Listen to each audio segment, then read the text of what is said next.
Alright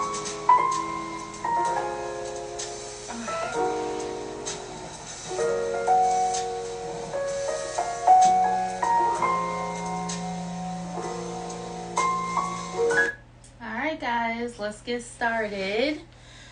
Hi everyone, my name is Nicole D. Miller, author of When Love Wins. When Love Wins is an urban Christian fiction story of two young female cousins with a rift in their relationship. When Natalie, the social justice advocate, faith-based writer, loses her mom, she moves in with Ashley, her cousin, who is the urban socialite, fashionista, artistic, somewhat snobby relative, and her uncle. Thinking that she's going to receive support during her time of grief, and instead of a warm welcome, she receives an icy cold one from Ashley. Apparently there's beef. It seems to be related to Ashley's ex feeling Natalie, but is that really the truth? Probably not. If you would like to learn more, you can at whenlovewins.love. So you guys know I kicked off my book launch. Was that 2 weeks ago? I feel like life, time, all the things are just flying by. I guess that happens in your 40s. But anyways, you guys know I kicked off my book launch and combined it with my birthday, my 40th birthday. Hey Seth. And it was a smash. I definitely appreciated all the love and the people that supported me and all the things. Thank you, Seth, for your support. And right after my birthday, I treated myself to a little solo trip to, it was Clearwater, but I ended up in Tampa and visited an old friend, and we were able to catch up, and it was just beautiful to know. Actually, another Miami alum, Seth, was the friend I'm referring to. But it was just dope to know that we had both changed so much, and yet the heart of us was still the same. The love and bond and connectivity was still the same. So just a divine experience that I so appreciate. But you guys know, I would shout her out, Seth, but I don't know if she wants her business out there like that. But you guys know I do Word of the Day Wednesdays every Wednesday. I've literally been doing this for almost a year, which is insane. Every week, no matter if it snows, sleet, rain, or hail, if I'm traveling, all the things, I'm there, right? So I usually piggyback off of my latest blog. My latest blog was called Something Like Postpartum. And it was another raw piece. You guys know I value transparency. I love being honest and open with my readers. I feel like that attracts an authentic audience. And I feel like this world is looking for authenticity, especially in all of the social media and highlights and, I don't know, the appearances and images that people just try to keep up.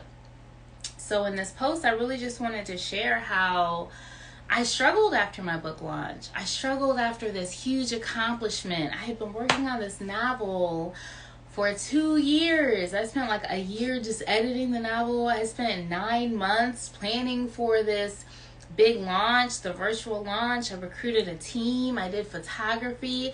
I did market research. I traveled. I had a focus group. I had interviews. I had beta videos. I did all the things, you guys, all the things for this huge moment. And afterwards, I really struggled. And so what I ended up sharing in the blog was I started watching Hulu. There's a documentary on Brooke Shield called Pretty Baby. And I'm an 80s baby, but I kind of missed the era of Brooke Shield. I was too young. I knew the name, but I didn't really know what she was about. So watching the documentary was cool. It's one of the things I love to do, as you guys know, by following me, is stories. I love learning people's stories, whether it's a blog or a book or a documentary. I'm on it. I love the storytelling. So I was engulfed in that. And one of the things that she shared about was her struggle with postpartum. And I've always wanted kids, and I'm not a kid person, but I just always, wanted them. So I never thought that would be a struggle I would face. And yet she wanted kids too, and even struggled to have them and try to get pregnant. And after she had her kid, she struggled with postpartum. Now we are older, so we know what postpartum is now, but back then they didn't really. She just knew she wasn't excited about her kid. She was dragging. She wasn't, she was actually struggling with jealousy from her her husband, like he was loving on their kid and she was just kind of like jealous about it. Like all these negative experiences that she shouldn't have had. So long story short, in watching it, it opened my mind up to the fact that what if I struggled? What if I struggled that way? I never thought I could, but here's someone that wanted kids and she struggled. And I also had a thought like, I wonder if how I feel right now could be similar to postpartum. Like, a book is clearly not a child, but there was so much labor involved. There was so much planning involved. There was so much investing involved. And maybe it's a similar experience. Now, I haven't looked into the science of postpartum. I think it has to do with hormone imbalances and chemicals and stuff like that. But I just wondered if maybe the feelings were similar. And so I kind of went back on my journey of different seasons where I've had transitions. Interestingly enough, one of my best friends is on here from Miami. Shout out to Audra, and Seth was on here earlier, and they're both from Miami. And so maybe they can relate, but I just reflected back on my transition from Miami.